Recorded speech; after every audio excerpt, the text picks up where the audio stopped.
Emotions.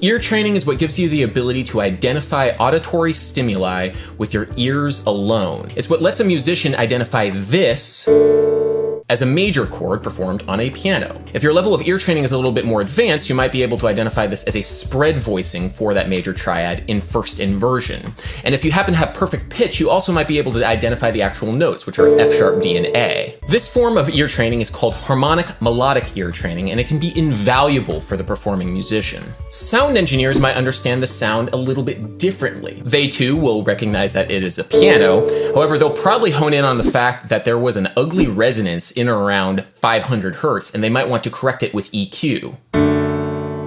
Ah, yeah, that's better. This form of ear training is called frequency spectrum ear training, and it can be very useful for sound engineers for balancing mixes both live and in the recording studio. Both of these forms of ear training are ontological or taxonomic. They seek to classify a particular sound so that you may relate it to other sounds that you have heard in the future. This ontological understanding of what we're hearing is very useful, but there's another side of this. We can also approach ear training with a phenomenological understanding of it, how we experience the music versus what the music is. You probably have already had a little bit of a phenomenological understanding of ear training already, just because most of the time when teachers are teaching major and minor chords, they'll say that major chords are happy and minor chords are sad. This directly relates to the emotional content that we find in music and our experience of music as it is. I always found it a little bit unfortunate that teachers stopped with major being happy and minor being sad. For example, what is augmented? Or minor 7 flat 5 for that matter. This emotional understanding of ear training is extremely important because it's how everybody experiences music. Everybody has music affect them in some way. It's a side of ear training that unfortunately rarely gets explored, partly because it's extremely difficult to translate musical ideas into verbal and emotional language, and also partly because there's a degree of subjectivity to it. For example, for one person, a melody might be wistful and yearning, but for another person, it might be acrid and bitter.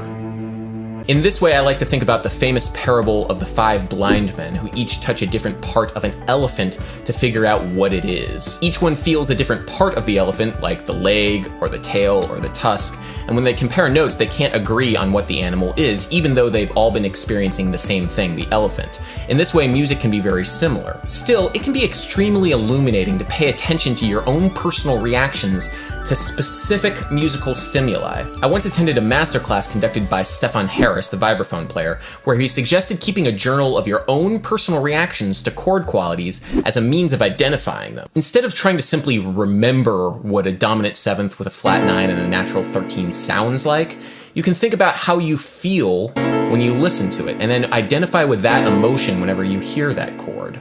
Since emotional understanding is directly linked with language, you have the opportunity to get quite poetic with your descriptions of intervals or chords or scales. It can actually be a creative endeavor in its own right.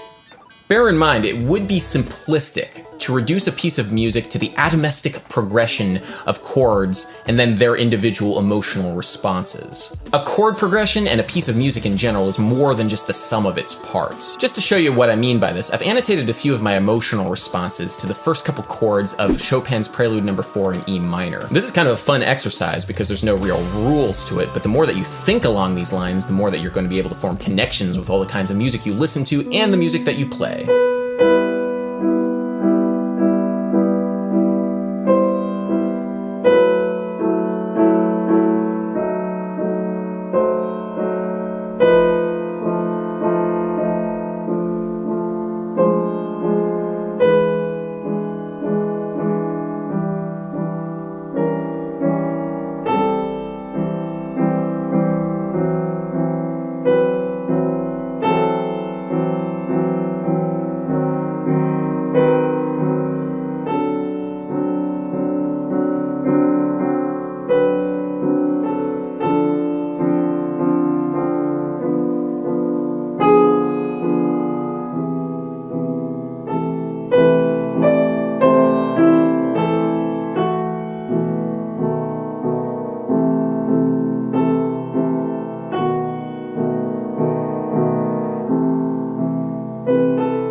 On that note, this has been Adam Neely with Adam Neely's Bass Lessons. I'm having a new lesson every Monday afternoon, so please comment, like, and subscribe and let me know of any ideas for lessons you would like to have in the future. Thanks for watching, and remember, keep it emotional.